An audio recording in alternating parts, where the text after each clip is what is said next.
हमें विदेशी मुद्रा बचाने के जो भी रास्ते हम लोग अपना सकते हैं, हमें बचाना होगा। गोल्ड यानी सोने की खरीद एक और पहलू है जिसमें विदेशी मुद्रा बहुत अधिक खर्च होती है। देश हित में हमको ये तय करना पड़ेगा कि साल भर तक घर में कोई भी फंक्शन हो, कोई भी कार्यक्रम हो, हम सोने के गहने नहीं खरीदेंगे, सोना नहीं खरीदेंगे। क्योंकि 5 राज्यों का चुनाव खत्म हो गया, अब प्रधानमंत्री का कंधा कमजोर हो गया, वो आपका बोझ नहीं उठा सकते।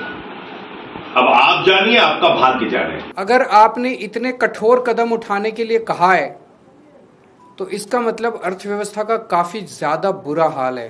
देखिए, मोदी जी ने जो कहा है वो देश हित के लिए एक अपील करी है और जो देश के हित में है। परंतु जब हम एक देश के नागरिक होते हैं तो हमें बात अच्छी लगती है कि देश के हित में बात हो रही, लेकिन जब हम एक ज्वेलर हैं या अपनी इंडस्ट्री की बात करते हैं तो हमको बहुत आघात पहुंचा उस बात से। वो असल में अपनी और अपनी सरकार की नाकामी का जीता जागता सबूत पेश कर रहे हैं। आपको ये अपील 1 महीने पहले करनी चाहिए थी, तब क्यों नहीं की? क्योंकि इसलिए कि चुनाव हो रहे थे।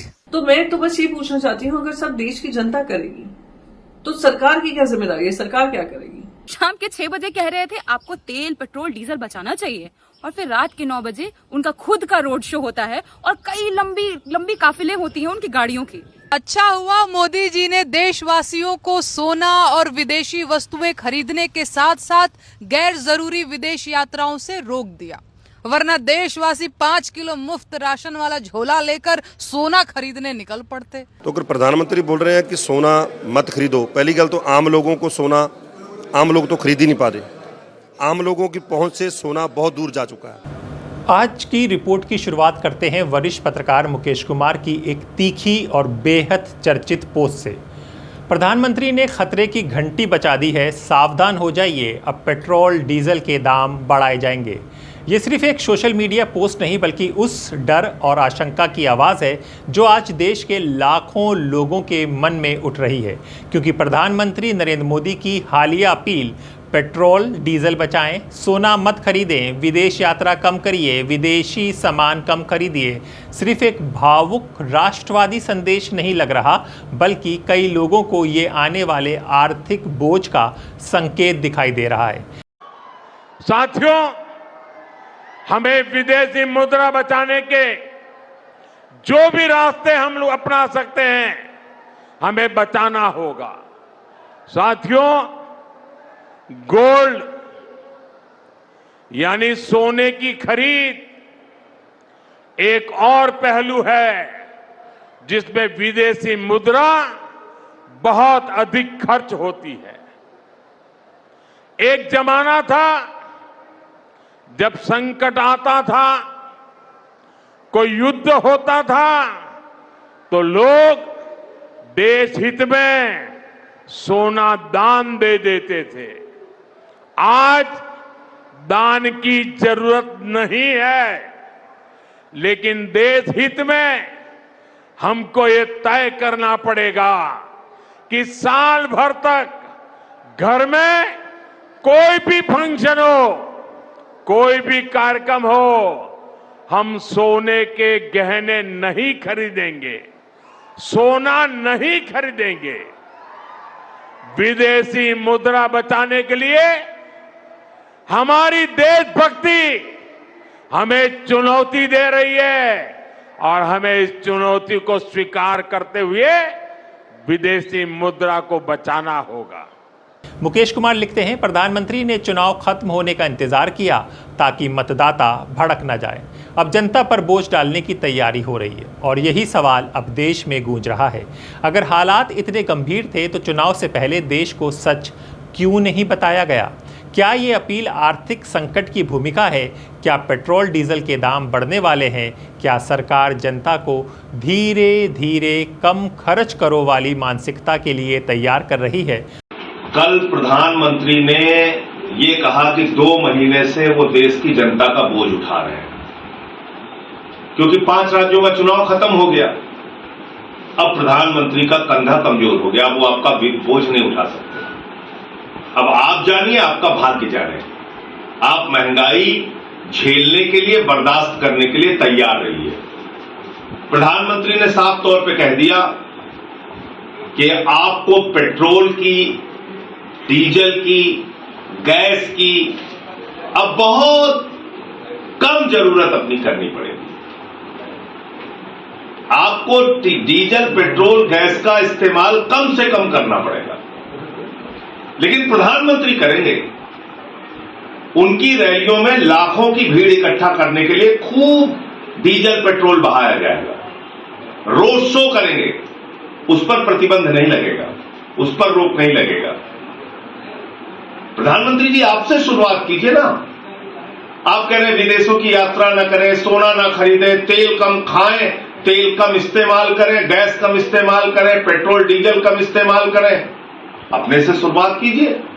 आप तो यूएई, यूरोप के टूर पे निकल रहे हैं, विदेश की यात्रा पर जा रहे हैं।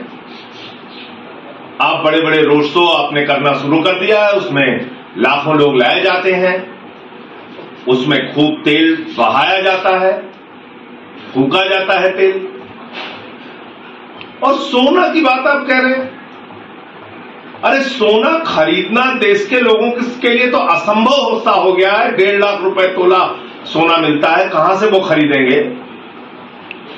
सोना तो आपके दोस्त खरीद रहे हैं, देश को तो आपके दोस्त लूट रहे हैं। आपके सोना तो छोड़िए, आपके दोस्तों ने तो पूरे देश की संपत्तियां खरीदने का काम किया है। और सबसे बड़ा सवाल, क्या सत्ता अपने फैसलों की जिम्मेदारी लेने के बजाय अब जनता से त्याग मांग रही है? आज की इस विशेष रिपोर्ट में हम समझेंगे मोदी की अपील का असली मतलब क्या है, देश की अर्थव्यवस्था किस दबाव में है और क्यों विपक्ष से लेकर कई वरिष्ठ पत्रकार इसे खतरे की घंटी बता रहे हैं। प्रधानमंत्री जी ने कहा है कि देश बेहद आर्थिक संकट से गुजर रहा है और इस वजह से उन्होंने देश के एक लोगों को अपील की है ये 7 स्टेप उठाने के लिए, ये 7 कदम उठाने के लिए। एक तो ये कि वर्क फ्रॉम होम करो, सोना खरीदना बंद करो, कम से कम सोना खरीदो। तीसरा, तेल की बचत करो, पेट्रोल डीजल की, पब्लिक ट्रांसपोर्ट इस्तेमाल करो। चौथा, फर्टिलाइजर्स का कम से कम इस्तेमाल करो, नेचुरल फार्मिंग करो। 5वां, फॉरेन प्रोडक्ट्स कम से कम इस्तेमाल करो और फॉरेन एक्सचेंज बचाओ। 6ठा, कुकिंग ऑयल कम से कम इस्तेमाल करो। और 7वां, फॉरेन ट्रैवल बंद करो, विदेशों में जाना बंद करो। हमारे देश 1950 के बाद से अभी तक ऐसे कई समय आए जब देश अलग अलग संकटों से गुजरा। कभी अलग अलग देशों से युद्ध हुआ, चीन से, पाकिस्तान से, आर्थिक मंदी से भी गुजरा। लेकिन इतने कठोर कदम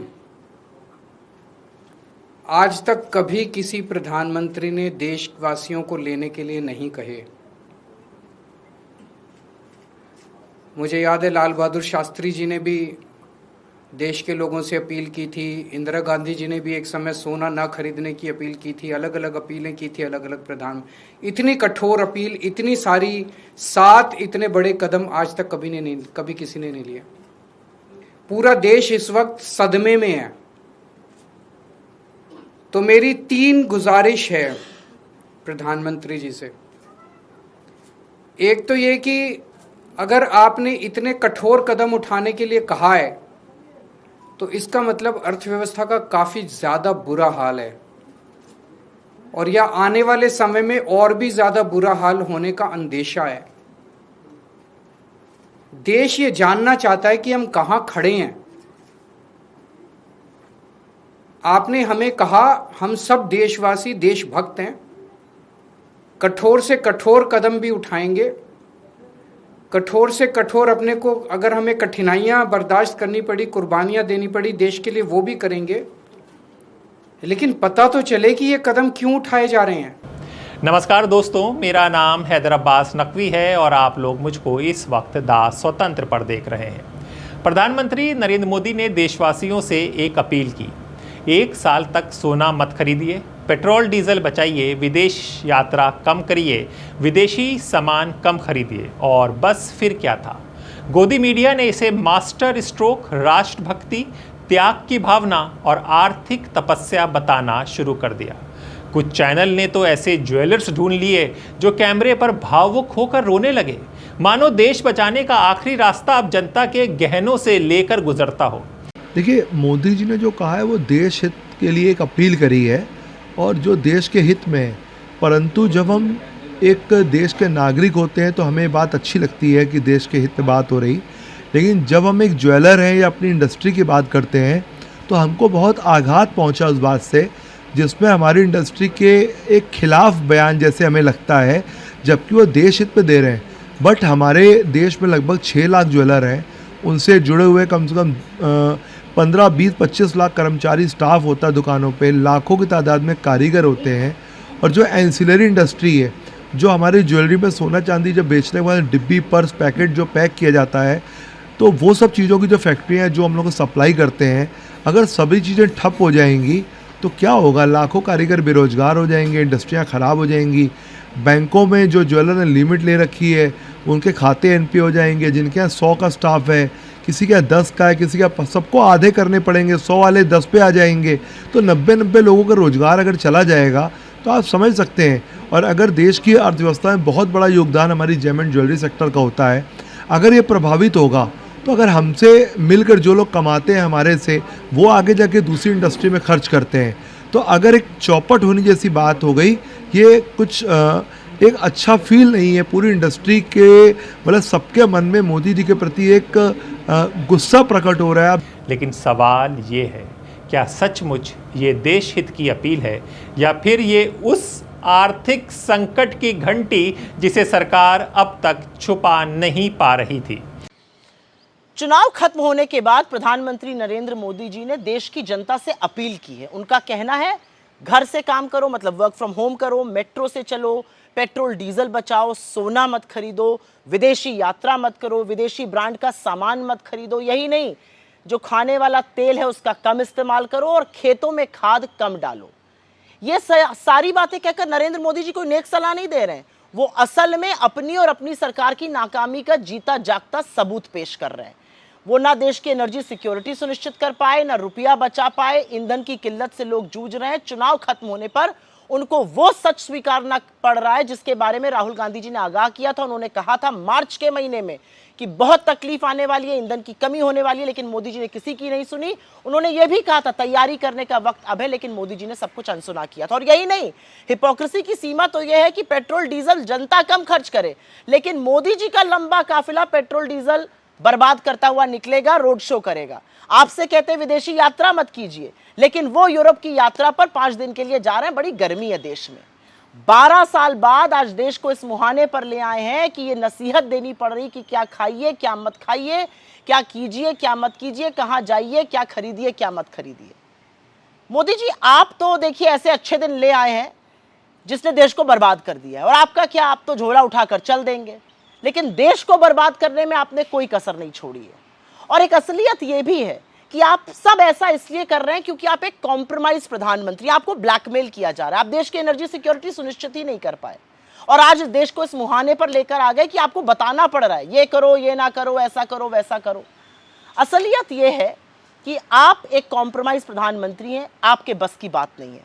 अगर मार्च में भी आपने राहुल गांधी जी की बात सुन ली होती तो आज देश इस मुहाने पर आकर खड़ा ना होता। धिक्कार है आप पर। क्या वजह है कि 11 साल सत्ता में रहने के बाद प्रधानमंत्री को जनता से कहना पड़ रहा है कम तेल इस्तेमाल करो, कम सफ़र करो, सोना मत खरीदो, मेट्रो से चलो, विदेश मत जाओ? और सबसे बड़ा सवाल, अगर हालात इतने गंभीर थे तो चुनाव से पहले देश को क्यों नहीं बताया गया? आपको ये अपील 1 महीने पहले करनी चाहिए थी, तब क्यों नहीं की? क्योंकि इसलिए कि चुनाव हो रहे थे। आप चुनाव के वक्त में अपील नहीं करना चाहते थे, दर्शाना नहीं चाहते थे कि कहीं पर कोई दिक्कत है, कष्ट है। और सत्यता यह है कि आपकी आर्थिक नीतियों की विफलता के कारण आम आदमी के कष्ट बढ़ रहे हैं, तकलीफें बढ़ रही हैं। हम जहां देश का सवाल है, जहां देश के लोगों का सवाल है, हम सरकार के साथ को नैतिक बल देंगे, लेकिन सवाल यह है कि आपकी नीतियां तो ठीक हों, आप तो ठीक काम करें।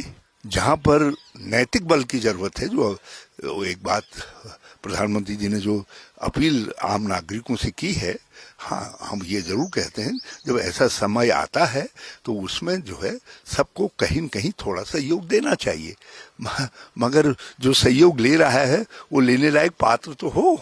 आज की इस विशेष रिपोर्ट में हम समझेंगे मोदी की इस अपील का असली मतलब क्या है, देश की अर्थव्यवस्था आखिर किस मोड़ पर खड़ी है और क्यों कई लोग इसे मास्टर स्ट्रोक नहीं बल्कि आर्थिक इमरजेंसी का सॉफ्ट सिग्नल बता रहे हैं।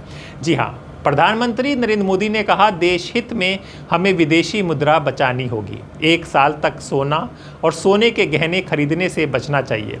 सुनने में ये अपील भावुक लग सकती है, लेकिन अर्थशास्त्र की भाषा में इसका मतलब बहुत बड़ा है, क्योंकि भारत दुनिया के सबसे बड़े गोल्ड इंपोर्टर्स में शामिल है। भारत हर साल अरब डॉलर का सोना विदेशों से खरीदता है और अब विदेशी मुद्रा भंडार यानी फॉरेक्स रिजर्व दबाव में आते ही तब सरकारें इंपोर्ट कम कराने की कोशिश करती हैं। नहीं, 2.5 महीने पहले कोई और प्रधानमंत्री था क्या? ये आज उनको एहसास हुआ है कि वो देश के प्रधानमंत्री है और 28 फरवरी से वैश्विक उथल पुथल मची हुई है। मतलब प्रधानमंत्री जी रेटोरिक की पराकाष्ठा पार कर गए। 5 चुनाव के बीतने का इंतजार कर रहे थे, क्योंकि आपकी तरफ से 5 इन 2.5-3 महीने में किसी ने कोई गंभीरता, बल्कि अगर हम में से कोई सवाल उठाता था तो आप कहते थे कि पैनिक क्रिएट मत करो। आपके लोग कहते थे। आज ये पैनिक बटन नहीं दबा दिया आपने। कोविड वाली परिस्थिति, लोग आपको आगाह कर रहे थे। ये एक दिन में तो डेवलपमेंट हुआ नहीं। अभी 7 दिनों से सारे अखबार में देश भर में एक विज्ञापन छप रहा है, जैकेट। उसका पैसा कौन दे रहा है? प्रधानमंत्री जी के निजी खजाने से तो नहीं, देश के टैक्स पेयर का मनी है। Why waste it? जितना का खर्च नहीं है उतना उसके प्रचार का खर्च।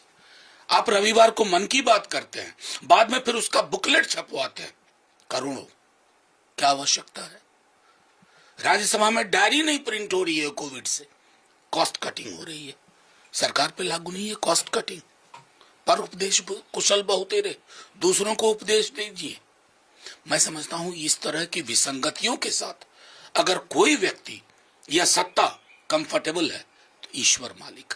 यानी सवाल सीधा है, क्या देश की आर्थिक हालत इतनी दबाव में है कि अब सरकार को जनता से कहना पड़ रहा है सोना मत खरीदो? प्रधानमंत्री नरेंद्र मोदी जी ने तो देश भर को ये कहा, जनता को, देश की जनता को कहा कि अब उन्होंने 7 वचन मांगे, अपील्स की कि वर्क फ्रॉम होम करिए, कुकिंग ऑयल कम यूज करिए, स्वदेशी इस्तेमाल करिए, सोना कम खरीदिए, कार पूलिंग करिए, पब्लिक ट्रांसपोर्ट यूज करिए और विदेशी यात्रा बंद कर दीजिए। ये 6-7 अपील। और हाँ, फर्टिलाइजर्स का इस्तेमाल कम करिए, किसानों को नसीहत दी। तो मैं तो बस ये पूछना चाहती हूँ, अगर सब देश की जनता करेगी तो सरकार की क्या जिम्मेदारी है? सरकार क्या करेगी? मीडिया का नैरेटिव बनाम जमीनी सच को समझिए आप, क्योंकि आप देखने लगते हैं कि जब भी मोदी जी कुछ कहते हैं तो गोदी मीडिया के एंकर अलग अलग कार में बैठ के, स्टूडियो में बैठ के, इधर बैठ के, उधर बैठ के इसको बताने लगते हैं, जनता को परोसने लगते हैं कि ये कितनी अच्छी बात मोदी जी ने कही है। ऐसे कई मामले हमने देखे हैं, खास करके जब मुसलमानों को टारगेट करना हो तो इन एंकरों के अंदर और एनर्जी आ जाती है, लेकिन ये कतई पूरी तरह से झूठ बोलते हैं और गलत बातें फैलाते हैं। प्रधानमंत्री जी देशवासियों को ज्ञान दे रहे हैं कि देश हित में आपको विदेश भ्रमण नहीं करना चाहिए। प्रधानमंत्री जी की खुद 2021 से 2025 के बीच में 462 करोड़ उन्होंने खर्च किए विदेश भ्रमण पे, सिर्फ हंसी ठिठोली करने के लिए। On an average 115 crore. कौन सा ऐसा देशवासी होगा जो हर साल 115 करोड़ विदेश भ्रमण में खर्च करता होगा? अगर यही सलाह देनी थी तो अपने मंत्रालय के लोगों को, अपने एनडीए के लोगों को, मंत्रियों को दे देते ये सलाह। अपने बच्चों को विदेशों में ना भेजे पढ़ने के लिए, आरएसएस के गुरुकुल में भेज दे या अपने फेवरेट इंस्टीट्यूशन गलगोटिया में भेज दे। पर ये सलाह तो उनको देशवासियों को देनी है। खैर, शाम के 6 बजे कह रहे थे आपको तेल, पेट्रोल, डीजल बचाना चाहिए, और फिर रात के 9 बजे उनका खुद का रोड शो होता है और कई लंबी काफिले होती हैं उनकी गाड़ियों की। जितना एक पूरे शहर का खर्च होता है तेल एक दिन में, अकेले महामानव का रोड शो एक दिन में हो जाता है। और कौन सा ऐसा दिन बीतता है जिस दिन उनका रोड शो नहीं होता है? कहते हैं घर में खाना के लिए तेल बचाओ, कम से कम तेल का इस्तेमाल करो खाने में। हेल्थ कॉन्शियसनेस को लेके बोलते तो एक बार समझा भी जा सकता था, पर प्रधानमंत्री जी बोल रहे हैं कि इससे पैसा बचेगा। आप कौन सा 56 भोग लगाते हैं ये भी तो देश को देखना चाहिए। आपका जो मेन्यू है, जो आपका चलता है मेन्यू, उसमें कितने सारे व्यंजन है या सूखी रोटी नून तेल के साथ खाते हैं, ये भी देश को पता चले। क्योंकि जब देश के हिस्से ये ज्ञान आ रहा है तो प्रधानमंत्री जी को तो खुद पर भी लागू करना चाहिए। और मुझे अभी भी लोकसभा चुनाव याद है, प्रधानमंत्री जी कह रहे थे ये विपक्ष वाले आपका मंगलसूत्र छीन ले जाएंगे, और कल कह रहे हैं देशवासियों, देश हित में आने वाले साल भर आप कभी सोना मत खरीदिए। मतलब अब देशवासी अपना बेटी बिना मंगलसूत्र के ब्याह दे, यही प्रधानमंत्री जी कह रहे हैं। खैर, इनको पता भी नहीं होगा जिस तरह से इकोनॉमी डाउन हुई है, अर्थव्यवस्था की जो हालत इन्होंने की है, देश का कोई आम व्यक्ति सोना छोड़िए चांदी को बेटी को नहीं दे पाएगा। हाँ, आपके मंत्रालय के लोग जरूर दे पाएंगे, एनडीए के लोग जरूर दे पाएंगे। तो जब भी इस तरह का ज्ञान आपके भीतर आए, जाइए सामने आईना रखिए, एक बार देख लीजिए। आईना भी बता दे, कभी कभी टेलीप्रॉम्प्टर के साथ आईना भी रखना चाहिए। आईना बता देगा सलाह की किसको जरूरत है। जी हाँ, टीवी स्टूडियो में बैठे एंकर कह रहे हैं, देखिए प्रधानमंत्री देशभक्ति की भावना जगा रहे हैं, लेकिन जमीन पर तस्वीर दूसरी है। लखनऊ में कई ज्वेलर्स ने विरोध शुरू कर दिया। ये लखनऊ यूपी का राजधानी है, जहां पर भाजपा की सबसे मजबूत सरकार काम करती है। वहां के ज्वेलर्स अगर सड़क पर बैठे हैं तो आप खुद समझ सकते हैं कि कितनी बड़ी परेशानी वो लोग झेल रहे हैं। विरोधी सरकार नहीं चलेगी, नहीं चलेगी, हमारी विरोधी सरकार नहीं चलेगी। केंद्र सरकार से यही गुहार, सराफा व्यापार बचाओ। अगर लोग एक साल सोना खरीदना बंद कर देंगे तो कारोबार बर्बाद हो जाएगा। दिलचस्प बात यह है कि इनमें कई व्यापारी वही हैं जिन्हें बीजेपी का मजबूत समर्थक माना जाता रहा है। यानी अब सवाल सिर्फ राजनीति का नहीं है, रोजगार का है और बाजार का भी है। चुनाव खत्म और सच्चाई शुरू। जी हाँ, कई एक्सपर्ट्स का आरोप है कि चुनाव खत्म होने के बाद सरकार अब धीरे धीरे आर्थिक सच्चाई स्वीकार कर रही है। मैं 100% सहमत हूँ। प्रधानमंत्री जी एक तो विदेश की यात्रा करना बंद कर दें तो इससे दूसरे लोग सीखेंगे, क्योंकि आज तक कुछ भारत को मिला नहीं इनकी यात्रा से। भारत जोकर जरूर बन गया और ग्लोबल पॉलिटिक्स में शून्य हो गया। तो प्रधानमंत्री जी, सबसे पहले आप अनावश्यक रूप से कीमती जहाज लेकर के जब चाहते हैं दूसरे देशों में चले जाते हैं, तो आप फॉरेन विजिट कम कर दीजिए। दूसरी बात है, वर्क फ्रॉम होम से आप भी करिए। कोई प्राइम मिनिस्टर अपना ऑफिस नहीं छोड़ता था। कभी कभार साल में 2-4 बार इधर उधर चला जाता था प्रचार में। आप प्रचार में निकलते हैं, हजारों गाड़ियों में तेल खर्च होता है और आप खुद खर्च करते हो, तो आप पीएमओ चलाइए। आपको देश का प्राइम मिनिस्टर चुना गया है, प्रचार मंत्री नहीं चुना गया है। और सोना खरीदने की बात है, आप जितना कपड़ा खरीद रहे हैं, एक बार में 3 बार 4 बार बदल देते हैं। आप कपड़ा खरीदना कम कर दीजिए, तो लोग देख करके बचत की तरफ जाएंगे। तो बजाय जो आप शिक्षित दूसरे को शिक्षा दे रहे हो, आप खुद शिक्षित हो जाइए, खुद मॉडल बन जाइए कि एक तो विदेश की यात्रा बंद कर दीजिए, प्रचार मंत्री बनना बंद कर दीजिए, और जो फैशन आपने हाउस खोल रखा, पीएमओ को फैशन हाउस है, वो फैशन हाउस को कन्वर्ट करके पीएम हाउस में करें। पहले कहा गया था घर से काम करो, फिर कहा गया पेट्रोल डीजल बचाओ, अब कहा जा रहा है सोना मत खरीदो। तो क्या देश किसी बड़े आर्थिक दबाव से गुजर रहा है? जी हां, कांग्रेस नेता प्रमोद तिवारी ने तंज कसते हुए कहा, लोकसभा चुनाव में कहा गया था कि विपक्ष मंगलसूत्र छीन लेगा और अब खुद कहा जा रहा है कि सोना मत खरीदिए। विपक्ष का आरोप है कि सरकार आर्थिक संकट की जिम्मेदारी जनता पर डाल रही है। सबसे बड़ा विरोधाभास, प्रधानमंत्री जनता से कह रहे हैं पेट्रोल बचाइए, लेकिन दूसरी तरफ बड़े बड़े रोड शो हो रहे हैं, लंबा काफिला दिख रहा है, निकल रहा है। जनता से कहा जा रहा है विदेश यात्रा कम करिए, लेकिन खुद प्रधानमंत्री के विदेश दौरों पर करोड़ों रुपए खर्च होने के आरोप लग रहे हैं।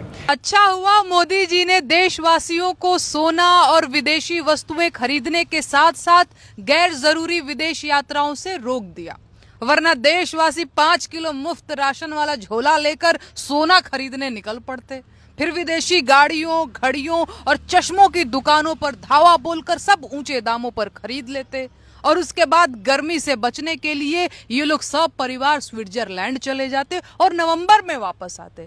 तो अच्छा किया आपने इन्हें रोक दिया। जनता को सोना खरीदने से रोकना पड़ा हो, ऐसा पहले कभी नहीं हुआ। इसी से साबित हो जाता है कि देश कितना संपन्न है, देशवासी कितने अमीर हैं। लेकिन पूरे देश को तेल बचाने की सलाह देकर आपने जो भव्य रोड शो किया है ना, विपक्ष क्या खाकर आपकी बराबरी करेगा सर। गजब, वाह मोदी जी वाह। यही विरोधाभास अब सोशल मीडिया पर बड़ा सवाल बन चुका है। लोग पूछ रहे हैं, क्या त्याग सिर्फ जनता करेगी या सत्ता भी कोई उदाहरण पेश करेगी? दोस्तों, अर्थव्यवस्था का बड़ा सवाल। आर्थिक जानकार कहते हैं, जब सरकारें लोगों से खपत कम करने की अपील करने लगें तो इसका मतलब होता है कि अर्थव्यवस्था दबाव महसूस कर रही है, क्योंकि सामान्य हालत में सरकारें चाहती हैं कि लोग खरीदारी करें, बाजार चले, कारोबार बढ़े। लेकिन यहाँ सरकार खुद कह रही है कम खरीदो, कम खर्च करो, यानी मामला सिर्फ देशभक्ति का नहीं बल्कि आर्थिक चिंता का भी हो सकता है।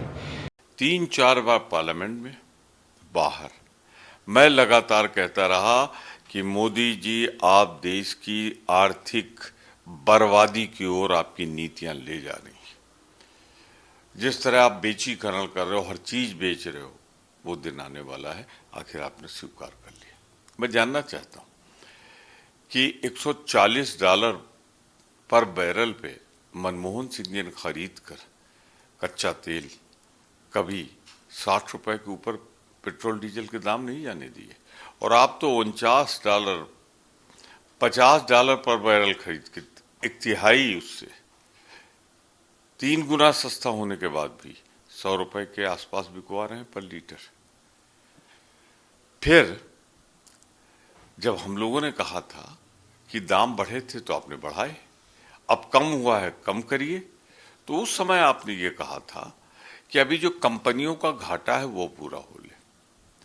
फिर उसके बाद जब वो घाटा पूरा हो गया तो फिर पार्लियामेंट में सवाल पूछा, तो आपने कहा ये इसलिए किया जा रहा है कि जिससे अगर कभी कोई संकट आए तो इनकी स्थिति मजबूत रहे।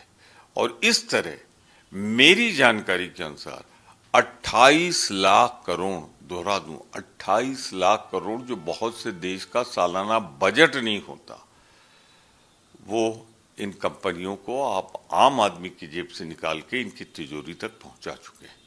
तो क्या 1 महीने 2 महीने का कहां गया वो पैसा जो आपने कहा था कि कभी आएगा? तो दूसरा, गोल्ड का मेरे समझ में नहीं आ रहा है, सोने का। ये सोने पे कौन सा संकट आ गया? कौन सा आप ईरान से या इजराइल से सोना खरीदते थे? अरे ये सीधी सी बात है मोदी जी, आपका आर्थिक तबाही और बर्बादी आपने देश की नीति की कर दी है। और जितना कर्जा आपने लिया है ना, सोना गिरवी रख रख के, उसकी वजह से हो रहा है। तो बर्बादी और तबाही आर्थिक नीति की करें आप और भुगते जनता। पर उपदेश कुशल बहुतेरे, आप दूसरों को उपदेश मत दीजिए। आप किसी अर्थशास्त्री को उससे राय लीजिए और देश की आर्थिक व्यवस्था सुधारिए। गलती आपकी, सजा हिंदुस्तान भुगते, ये नहीं होगा। जी हां, विपक्ष हमलावर हुआ। राहुल गांधी पहले भी ईंधन संकट और महंगाई को लेकर सरकार को चेताते रहे हैं। अब विपक्ष कह रहा है कि सरकार ने समय रहते कदम नहीं उठाए और अब जनता से बलिदान मांग रहा है। युवा अकाली दल के नेता सरबजीत झिंझर ने भी कहा, साधारण आदमी तो पहले ही सोना खरीदने की हालत में नहीं है। सोना अब अमीरों और बड़े व्यापारियों की चीज बन चुका है। यानी सरकार की अपील उस वर्ग को दी जा रही है जो पहले ही महंगाई से टूटा हुआ है। संकेत तो पैनिक ही हैं, संकेत तो गंभीर ही हैं। तो अगर प्रधानमंत्री बोल रहे हैं कि सोना मत खरीदो, पहली गल तो आम लोगों को सोना, आम लोग तो खरीद ही नहीं पा रहे। आम लोगों की पहुंच से सोना बहुत दूर जा चुका है। आम लोग, गरीब लोग, दिहाड़ीदार लोग, लेबर करने वाले, एक मीडियम क्लास लोग अब सोना नहीं खरीद सकते। सोना उनकी पहुंच से ऑलरेडी बाहर है, वो तो खरीद ही नहीं पाएंगे। खरीदता कौन है? बिजनेसमैन, जिसके पास पैसा है। आम लोगों के पास तो पैसा है नहीं। दूसरा, वो बोल रहे हैं कि ट्रेन यूज करो, ट्रांसपोर्ट यूज मत करो। ट्रांसपोर्ट सारे देश में पंजाबी चलाते हैं ज़्यादातर, और ट्रांसपोर्ट का जो पैसा होता है वो स्टेट गवर्नमेंट को जाता है। वो बोल रहे हैं कि ट्रेन चलाओ, ट्रेन में यूज करो, ट्रेन की वरतों करो। तो इतनी ट्रेनें हैं, ट्रेनों में तो पहले जगह नहीं मिल रही। पहले ट्रेनों में बहुत ट्रेन कहाँ है इतनी कि हर बंदा, हम लोग हैं कितना ट्रेन में जाते हैं। तब कभी भी जाओगे ट्रेन में तो वहाँ पे आपको बैठने को जगह नहीं मिलेगी, टिकट नहीं मिलेगी, जल्दी कहीं दूर अपने के सफ़र करना है। तो प्रधानमंत्री को अगर वाकई स्थिति गंभीर है तो इसकी क्लैरिटी करनी चाहिए और समय रहते इसके इंतजाम करने चाहिए। बातों से नहीं, अब काम से देश को संभालना पड़ेगा। दोस्तों, सवाल सिर्फ सोना खरीदने का नहीं, सवाल ये है कि आज देश अर्थव्यवस्था उस मोड़ पर पहुंच चुकी है जहां सरकार को जनता की जीवन शैली तक नियंत्रित करने वाली अपीलें करनी पड़ रही हैं। और अगर हालात इतने गंभीर हैं तो क्या देश को पूरी सच्चाई बताई जा रही है? क्या लोकतंत्र में जनता सिर्फ वोट देने के लिए नहीं होती, सच जानने का अधिकार भी रखती है? तो कोई भी जो विचारवान थोड़ा सा भी समझ रखता होगा वो समझ जाएगा सीक्वेंस की। जैसे ही ये खत्म हुआ, जैसे ही 5 राज्यों के चुनाव खत्म हुआ, चीफ मिनिस्टर के यहाँ जाके उसको आशीर्वाद दिया, किसी बूढ़े संघ कार्यकर्ता के पैर पे गिरे और फिर जनता के लमलेट हो गए जैसे कि संसद में हुए थे। ठीक उसके 24 घंटे बाद मोदी जी ये ऐलान नहीं था, ये कोरोना टाइप की वो घोषणा थी जो उन्होंने नोटबंदी के समय किया था। ये उससे कम नहीं है। ये देश के उस खतरे को बता रहा है, बड़े प्यार से बता रहा है, क्योंकि इसमें गड़बड़ इनकी तरफ से हुआ है। तो थोड़ा सा कोई एनालिसिस करे। हम तो मोदी भक्तों को भी कहते हैं कि आप भक्त बने रहें, लेकिन कम से कम अखबार को रोज के अगर गौर से पढ़ लेंगे तो आपको पता लग जाएगा कि जनता को कहा जा रहा सोना ना खरीदो, जनता से कहा रहा बाहर घूमो, ज्यादा खर्च ना करो, मितव्ययिता करो, विदेश तो जाओ ही नहीं, पेट्रोल बचाओ और पब्लिक गाड़ियों पे चलो। सब बड़ा अच्छा है। एक मोदी जी की जो यात्रा होती है चुनाव में, उस पे कितने करोड़ खर्च होते हैं, अगर वो जोड़ लिया जाए तो जनता अगर अपने स्कूटर से बेचारी जा रही है तो कोई बड़ा भारी कयामत बरपा नहीं हो जाएगा, क्योंकि उनके एक दौरे का जो खर्च आता है उसमें देश अपने स्कूटर से अपने काम पे तो एक दिन चला ही जाएगा।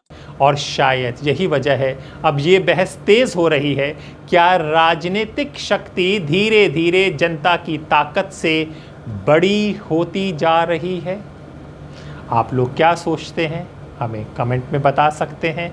और ये वीडियो आपको लगता है कि काम का है तो आगे इसको शेयर करें, ज़्यादा से ज़्यादा लोगों तक जानकारी पहुँचे, जिससे वो सतर्क रहें कि क्या देश में होने वाला है। तो अपने दोस्त हैदर अब्बास नकवी को इजाज़त दीजिए, फिर होगी मुलाकात एक ऐसी ही छुपी हुई रिपोर्ट के साथ। तब तक के लिए नमस्कार।